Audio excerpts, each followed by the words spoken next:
রাতের নিস্তব্ধতায় যখন চারপাশের শব্দ ধীরে ধীরে স্তব্ধ হয়ে আসে, তখন এক অদৃশ্য দরজা খুলে যায়। সেই দরজার ওপারে থাকে তোমার শক্তি। তুমি হয়তো জানো না, কিন্তু প্রতিদিন রাতে ঘুমানোর আগে তোমার ভেতরে এক গভীর রূপান্তরের প্রক্রিয়া শুরু হয়। ঠিক সেই সময়েই প্রকৃতি যদি তোমার হাতে তুলে দেয় মাত্র দুটি ছোট লবঙ্গ, তাহলে কি হতে পারে তা তুমি কখনো কল্পনাও করোনি। লবঙ্গকে তুমি হয়তো রান্নাঘরের এক সাধারণ মশলা হিসেবেই দেখেছ, কিন্তু আধ্যাত্মিক দৃষ্টিতে লবঙ্গ কোনো মশলা নয়, এটি আগুনের শক্তিকে ধারণ করা এক জীবন্ত প্রতীক। আয়ুর্বেদ বলে লবঙ্গের ভেতরে আছে অগ্নিতত্ত্ব, তন্ত্র বলে এটি নেগেটিভ এনার্জিকে ভস্ম করতে জানে, আর আধুনিক বিজ্ঞান বলে এটি শরীরের ভেতরের রাসায়নিক ভারসাম্য বদলে দিতে পারে। কিন্তু প্রশ্ন হলো, কেন রাতের বেলা, কেন ঘুমানোর ঠিক আগে? কারণ ঘুম হচ্ছে সেই অবস্থা যেখানে তোমার সচেতন মন থেমে যায়, কিন্তু অবচেতন মন জেগে ওঠে। আর অবচেতন মনই হলো সেই জায়গা যেখানে ভয়, দুঃখ, রোগ, স্মৃতি, ট্রমা এবং শক্তি সব কিছু জমা থাকে। ঠিক এই সময়েই দুটি লবঙ্গ তোমার শরীরে ঢুকে কাজ শুরু করে, নীরবে কিন্তু গভীরভাবে। এই ভিডিও বা এই জ্ঞান তোমাকে কোনো ম্যাজিক শেখাচ্ছে না, এটি তোমাকে প্রকৃতির সেই পুরনো ভাষা শেখাচ্ছে যা মানুষ ভুলে গেছে। যে ভাষায় খাবার ছিল ওষুধ, নিঃশ্বাস ছিল প্রার্থনা, আর ঘুম ছিল ধ্যান। আজ তুমি যা শুনতে যাচ্ছ তা যদি ঠিকভাবে বুঝে গ্রহণ করো, তাহলে তুমি শুধু শরীরের উপকার পাবে না, তুমি ধীরে ধীরে অনুভব করবে তোমার ভেতরের ভার হালকা হচ্ছে, মন শান্ত হচ্ছে, আর জীবনের প্রতি দৃষ্টিভঙ্গি বদলে যাচ্ছে। এই যাত্রা সহজ নয়, কিন্তু তুমি যদি সত্যিই জানতে চাও দুটি লবঙ্গ কিভাবে তোমার শক্তি বদলে দিতে পারে, তাহলে এখন মনোযোগ দিয়ে শোনো। কারণ এরপর থেকে হয়তো তুমি আর কখনো আগের মতো থাকবে না। লবঙ্গের মূল শক্তি আসে এর উষ্ণ প্রকৃতি থেকে। আয়ুর্বেদ বলে যে জিনিস শরীরের ভেতরের আগুনকে জাগায়, সে জিনিস অলসতা, ভয় এবং জমে থাকা শক্তিকে ভাঙতে পারে। তুমি যখন রাতে দুইটি লবঙ্গ চিবিয়ে খাও, তখন এটি শুধু তোমার পাচনতন্ত্রে কাজ করে না, এটি তোমার মণিপুর চক্রে আগুন জ্বালায়। মণিপুর চক্র হল আত্মবিশ্বাস, ইচ্ছাশক্তি ও সিদ্ধান্তের কেন্দ্র। দুর্বল মানুষদের এই চক্র সাধারণত নিষ্ক্রিয় থাকে। লবঙ্গ ধীরে ধীরে এই জায়গায় উষ্ণতা এনে দেয়। তাই কয়েকদিন পর তুমি লক্ষ্য করবে তুমি আগের তুলনায় কম দ্বিধাগ্রস্ত, কম ভয় পাওয়া মানুষ হয়ে উঠছ। এটা কোনো কল্পনা নয়, এটা শক্তির ভাষা। দিনের বেলা তোমার শরীর ব্যস্ত থাকে, খাওয়া, কথা বলা, চিন্তা করা। কিন্তু রাতে ঘুমের আগে শরীরের দরজাগুলো বন্ধ হয় আর শক্তির দরজাগুলো খোলে। এই সময় লবঙ্গ খাওয়া মানে তুমি সরাসরি শক্তির জগতে কাজ করছো। রাতে খাওয়া লবঙ্গ তোমার স্নায়ুতন্ত্রকে শান্ত করে, কিন্তু চেতনার আগুনকে নিভতে দেয় না। তাই অনেকেই কয়েকদিন পর অনুভব করে ঘুম গভীর হচ্ছে, কিন্তু ঘুমের ভেতরে সচেতনতা বাড়ছে।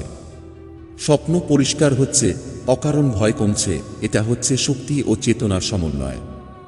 তুমি হয়তো বাইরে থেকে হাসো, কথা বলো, কাজ করো, কিন্তু ভেতরে ভেতরে হয়তো জমে আছে অনেক না বলা কথা, অনেক চাপ, অনেক ভয়। এই মানসিক ভার সরাসরি শরীরের রাসায়নিক ভারসাম্য নষ্ট করে। লবঙ্গের অন্যতম কাজ হল এটি স্নায়ুর ওপর উষ্ণ, আরামদায়ক প্রভাব ফেলে। এতে কর্টিসল কমে, মানসিক উত্তেজনা ধীরে ধীরে ঢিলে হয়। আধ্যাত্মিক ভাষায় বলা হয় লবঙ্গ অবচেতন মনের ভারী স্মৃতিগুলোকে নরম করে। তাই তুমি যদি নিয়মিত দুইটি লবঙ্গ খাও, একসময় লক্ষ্য করবে তুমি আগের মতো সহজে ভেঙে পড়ছো না। তন্ত্রশাস্ত্রে লবঙ্গকে বলা হয় রক্ষাকবচ ভেষজ, কারণ এটি শরীরের চারপাশের এনার্জি ফিল্ডকে শক্ত করে। নিয়মিত লবঙ্গ খেলে তোমার ঊর্জা ধীরে ধীরে পরিষ্কার হয়। তুমি হয়তো বিশ্বাস করবে না, কিন্তু অনেক মানুষ অকারণে ক্লান্ত থাকে, কারণ তারা অন্যের নেগেটিভ শক্তি শোষণ করে নেয়। লবঙ্গ সেই শোষণ বন্ধ করে। তাই কিছুদিন পর তুমি বুঝবে সব মানুষের সঙ্গে কথা বললেও সবাই তোমার শক্তি নিতে পারছে না। তুমি যদি একেবারে নতুন হও, তাহলে কোনো জটিল নিয়ম দরকার নেই। রাতে ঘুমানোর 30 মিনিট আগে খালি পেটে বা হালকা পেটের ওপর দুইটি লবঙ্গ ভালো করে চিবিয়ে খাও। খাওয়ার সময় মনোযোগ দাও, এটাই তোমার প্রথম ধ্যান। লবঙ্গ খাওয়ার পর চুপচাপ শুয়ে পড়ো। ফোন নয়, কথা নয়, শুধু শ্বাস নাও আর অনুভব করো ভেতরে কি হচ্ছে। প্রথম কয়েকদিন হয়তো কিছু বুঝবে না, কিন্তু প্রকৃতি ধীরে কাজ করে। কিছুদিন পর তুমি লক্ষ্য করবে তোমার ঘুম বদলাচ্ছে, ভেতরের অস্থিরতা কমছে, কথা বলার সময় তোমার গলায় স্থিরতা আসছে, চোখে ক্লান্তি কমছে, সিদ্ধান্ত নেওয়া সহজ হচ্ছে। এই পরিবর্তনগুলো বাহ্যিক নয়, এগুলো ভেতরের। লবঙ্গ তোমাকে সুপারহিউম্যান বানাবে না, কিন্তু এটি তোমাকে নিজের সঙ্গে যুক্ত করে দেবে, আর সেটাই সবচেয়ে বড় শক্তি। তুমি হয়তো কখনো খেয়াল করনি, তোমার নিঃশ্বাস কেবল অক্সিজেন নেওয়া নয়, এটি শক্তির প্রবাহ। যখন তুমি রাতে 2টি লবঙ্গ খাও, তখন তার উষ্ণতা শুধু পেটেই সীমাবদ্ধ থাকে না, তা উঠে আসে তোমার শ্বাসের পথে। নিঃশ্বাস ধীরে, গভীর এবং ভারী হতে শুরু করে। এই পরিবর্তনটা খুব সূক্ষ্ম, কিন্তু এই সূক্ষ্ম পরিবর্তনের মধ্য দিয়েই তোমার প্রাণশক্তি পুনর্গঠিত হয়। আয়ুর্বেদের মতে লবঙ্গ প্রাণবায়ুকে স্থিতিশীল করে, আর প্রাণ স্থির হলে মন অস্থির থাকতে পারে না। কিছুদিন পর তুমি অনুভব করবে তুমি অজান্তেই গভীর শ্বাস নিচ্ছ। চাপের মুহূর্তে হঠাৎ করে দম বন্ধ হয়ে আসছে না। এটা কোনো প্রশিক্ষণ ছাড়াই হচ্ছে, কারণ শরীর নিজেই শিখে নিচ্ছে কিভাবে শান্ত থাকতে হয়। তোমার অবচেতন মনে এমন অনেক স্মৃতি জমে আছে যেগুলো তুমি ইচ্ছা করে মনে করতে চাও না, কিন্তু সেগুলোই রাতে ঘুম ভাঙায়, অকারণ ভয় তৈরি করে, মন খারাপের কারণ হয়। লবঙ্গ এই স্তরে কাজ করে খুব ধীরে কিন্তু নিশ্চিতভাবে। লবঙ্গের উষ্ণ প্রকৃতি অবচেতন মনের জমে থাকা শীতলতা ভাঙে। আধ্যাত্মিক ভাষায় বলা হয়, যেখানে ভেতরে ভয় জমে থাকে সেখানে ঠান্ডা শক্তি জমাট বাঁধে, আর লবঙ্গ সেই জমাট শক্তিকে গলাতে শুরু করে। তাই কয়েকদিন পর তুমি লক্ষ্য করবে কিছু পুরনো স্মৃতি আর আগের মতো তীব্র কষ্ট দেয় না। তুমি সেগুলো মনে করতে পারছো, কিন্তু তার মধ্যে হারিয়ে যাচ্ছ না। এটা হচ্ছে চেতনার পরিপক্কতা। তুমি যদি গভীরভাবে লক্ষ্য করো, চোখ শুধু দেখার জন্য নয়, চোখ শক্তি শোষণ করে। সারাদিন স্ক্রিন, মানুষ, শব্দ সবকিছু চোখ দিয়ে ঢুকে পড়ে, এর ফলে চোখে জমে যায় ক্লান্ত শক্তি। লবঙ্গের ভেতরের তেল শরীরের ভেতরে গিয়ে রক্ত সঞ্চালন বাড়ায়, এর প্রভাব সরাসরি চোখের স্নায়ুতে পড়ে। কিছুদিন নিয়মিত খেলে তুমি বুঝবে চোখের ভেতরের ভার কমছে, দৃষ্টি পরিষ্কার লাগছে, তাকানোর ভঙ্গি বদলাচ্ছে। আধ্যাত্মিক দৃষ্টিতে চোখ পরিষ্কার হওয়া মানে তুমি সত্যকে একটু বেশি স্পষ্ট দেখতে শুরু করছো, শুধু বাইরের জগৎ নয়, নিজের ভেতরের অবস্থাকেও। ঘুম 3 স্তরের, হালকা ঘুম, গভীর ঘুম, আর সেই ঘুম যেখানে স্বপ্ন কেবল ছবি নয়, বার্তা হয়ে ওঠে। লবঙ্গ এই 3য় স্তরের দিকে তোমাকে ধীরে ধীরে ঠেলে দেয়।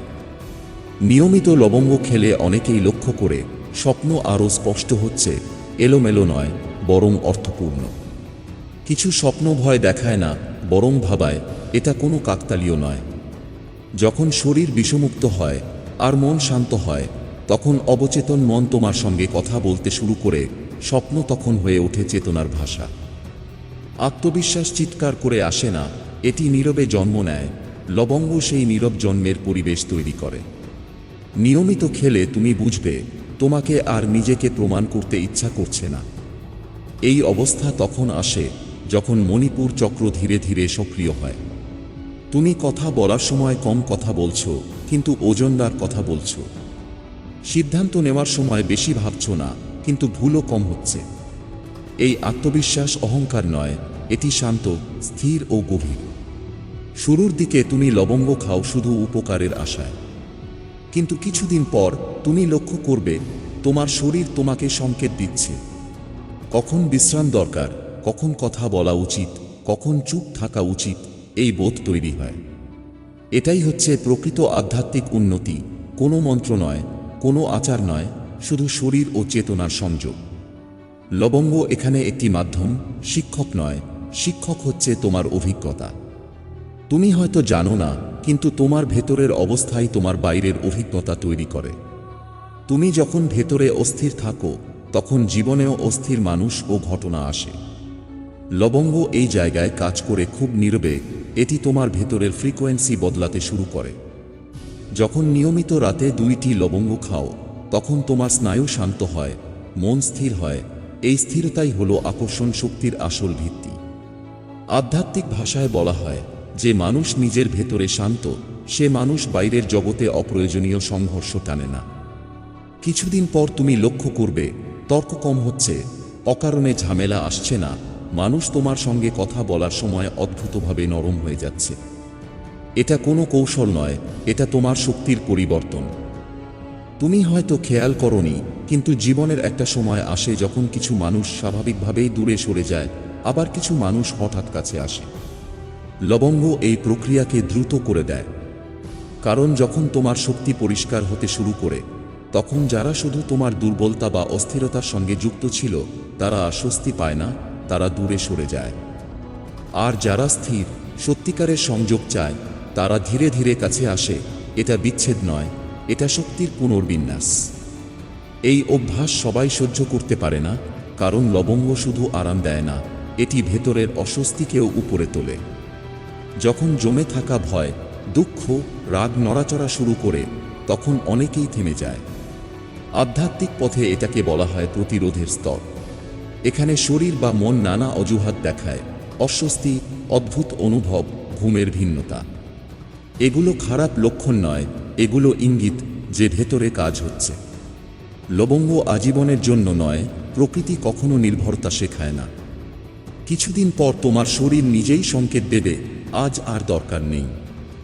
এই সংকেত হতে পারে লবঙ্গ খেতে আর আগ্রহ না হওয়া, শরীর অতিরিক্ত উষ্ণ লাগা, বা নিজে থেকেই রাতে স্থির অনুভব করা। এই জায়গায় এসে বুঝতে হয় লবঙ্গ কাজ শেষ করেছে, এখন দায়িত্ব তোমার চেতনার। এটা খুব গুরুত্বপূর্ণ স্তর, কারণ এখানে অহংকার ঢুকতে পারে। আমি সব জানি, কিন্তু প্রকৃতি বলে, জানো না, শিখছ।